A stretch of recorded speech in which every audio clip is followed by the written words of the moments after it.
গরমটা যখন কমবে তখন আরো বড় আকারে আমরা রাস্তায় আসবো এইরকম চিন্তা করি। উনি বলছেন এখন বসুন্ধরা, হরিদ্বার, গুজরাট এইসব জায়গায় বিদ্যুৎ লোডশেডিং করা হবে। পারবেন করতে?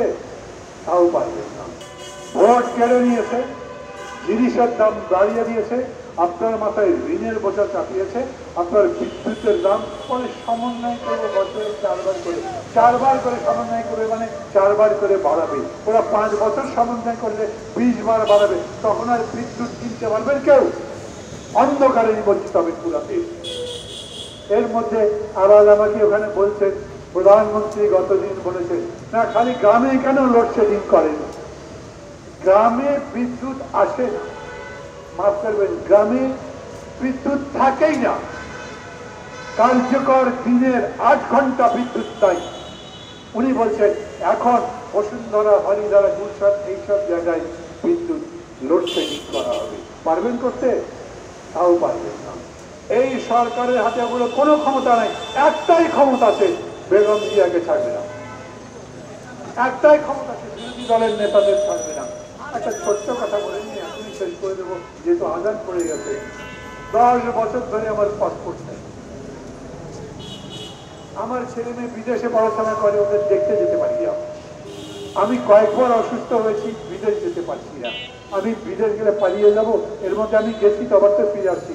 পালাবার লোক মাহমুদুর রহমান মান্নান না, পালাবার লোক বেগম জিয়া নয়, পালাবার দল বিএনপি নয়।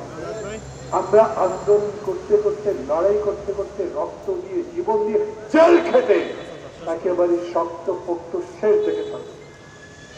শেখ হাসিনা সরকারের সঙ্গে কোনো আপোষ নেই। এই সরকার মানি না, মানব না।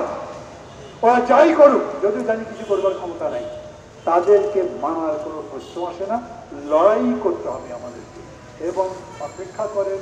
আমি আশা করি, খুব গরম না, একটু একটু কমছে তো, গরমটা যখন কমবে তখন আরো বড় আকারে আমরা রাস্তায় আসবো এইরকম চিন্তা করি। দেখি শেষ পর্যন্ত কি হয়। আপনারা আমাদের সবার সাথে থাকবেন, মানে আপনারা সবাই আমাদের সাথে থাকবেন। কারণ এই আন্দোলন আওয়ামী লীগের বদলে বিএনপিকে ক্ষমতায় বসাবার আন্দোলন নয়।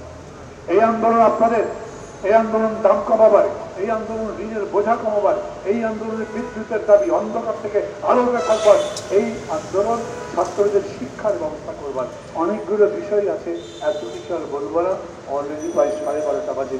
সবাইকে ধন্যবাদ জানাচ্ছি সবার পক্ষ থেকে। আর আমার বলা না মানুষই হবে না কেন, বেগম জিয়াকে আমি ব্যক্তিগতভাবে সম্মান করি। ওনার উপরে যে অন্যায়টা করা হচ্ছে, লক্ষ কোটি টাকা পাচার করে তাদের নামে একটা ইনভেস্টিগেশন হয় না। আর বেগম জিয়া 2 কোটি টাকা এক ব্যাংক থেকে আরেক ব্যাংকে রেখেছেন, টাকা মেরে খাননি। সেই 2 কোটি টাকা প্রায় এখন 8 কোটি 10 কোটি, আমি জানি না, হিসাবটা ব্যাংক আমাকে দেয়নি। সেই টাকা বেড়ে এত টাকা হয়েছে, অথচ তাকে চিকিৎসা পর্যন্ত করতে দেওয়া হবে না। বেগম জিয়া পালিয়ে যাবে? বেগম জিয়া পালিয়ে গেলে তো আপনার ভালোই হয়। আপনি জানেন উনি একদিনের জন্য বেরোলেও একদিনই বাংলাদেশের ইতিহাস বদলে দিতে পারে। বিশ্বাস রাখেন, ওই লড়াই হবে এবং আমরা জিতব।